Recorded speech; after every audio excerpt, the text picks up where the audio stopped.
What's up, everybody? XWF 1, 2, 3, 4 here. Back with you for an interview. This time I'm going to be doing this is my first of two DVD reviews that I promised you last night on my Raw review. If you didn't get to see that, go check it out. It should be right here on my channel. Anyway, this is my first WWE Insurrextion 2003. This took place on June 7th, 2003. From Newcastle, England. I believe this was their very first pay-per-view in England that they did. Anyway, let's get started. First off, the opener was the women's championship match. I was actually kind of confused why they put the women's championship match as the opening match for this card. Usually they put it towards the middle, or towards in the middle or towards the end. Anyway, they start out with the women's championship match between Jazz and Trish Stratus. Teddy Long was at ringside with Jazz. Jazz is the reigning women's champion at the time. This match was actually it was like an okay match. It wasn't the best match ever. The main things to note was Victoria did a run in and attacked, distracted them, which enabled Teddy Long to help out Jazz and G. Jazz ends up picking up the victory, retaining the women's title.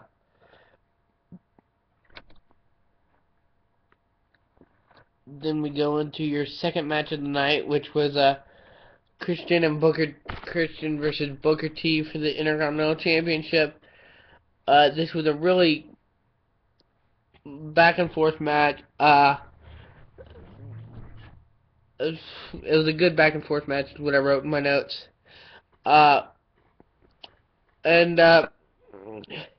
only thing is, Booker T botched and literally almost landed on his neck. There was two major botches in this match, and not in this match, but in matches tonight. This was the first. Booker T botched a kick over the top rope and basically almost landed on his neck. And anyway, Christian picks up the victory, retaining the title, and this was just after they switched to the current, not the new current, but the old current title design, the main, not the classic style, but the one before that style, Intercontinental Championship belt. Then we move on to the third match, which was the World Tag Team title, not the WWE Tag Team title, but the World Tag Team title, the tag titles that were on Raw, not SmackDown, the Raw Tag Team title. So I just like putting it that way, the Raw Tag Team title, which was RVD and Kane defending against La Resistance, Rene Dupree, and Rene Dupree and Sylvain Grenier, I believe. Sylvain Grenier and Rene Dupree, La Resistance. When they first started La Resistance, there was two La Resistance. This was the original La Resistance, because Rene Dupree and Rob Conway were the second La Resistance, and then Rene Dupree and Sylvain Grenier did it in WCW. There we go.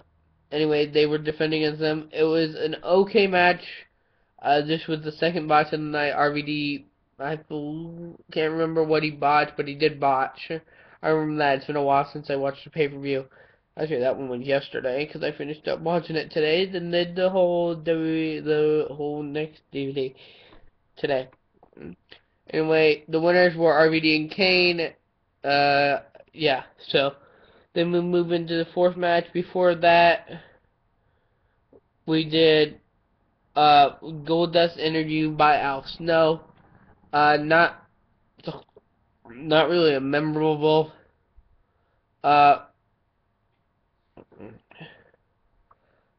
thing, but it wasn't really memorable interview, so that's why I didn't use it. But anyway, it's Goldust versus Rico.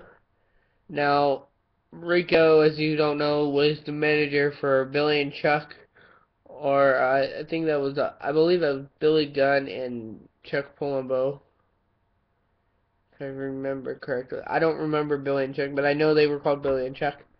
Anyway, uh, there was a comedy spot at some point in the match. I believe it was Goldust, of course, going around and doing his I on Rico, and Rico not just running away. But it was a good overall match. Goldust picked up the victory, increasing that storyline, I believe. I'm not sure where they went with that storyline, but then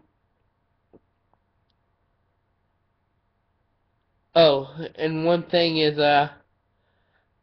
one after the Booker T Christian match, I forgot to read this because I wasn't looking at my notes right down there. They had a Stone Cold Steve Austin Teddy Long match, and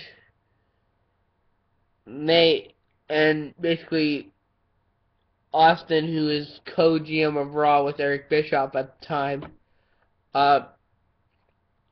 goes and says, Teddy, man, you can't cheat, man. You gotta keep it. You know, you're supposed to be a manager. You're not supposed to be out there getting physical with anybody else, because he helped cheated in the Jazz Trish Stratus match. Excuse me.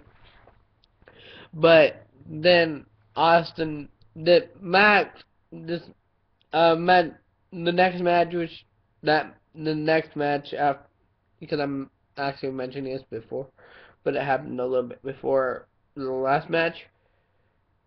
Went on, and it was Team 3D, Brother Ray, Brother Devon versus Rodney Mack and Christopher Nowinski, and he adds Spike to the Dudley to Team 3D.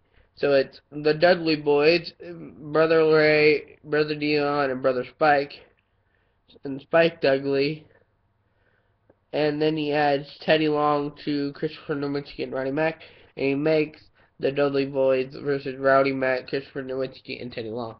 So that's the match we're gonna go into. The Teddy Long, the Dudley Boyz, the Dudley Boyz, and Rowdy Mack, Christopher Nowinski, and Teddy Long match.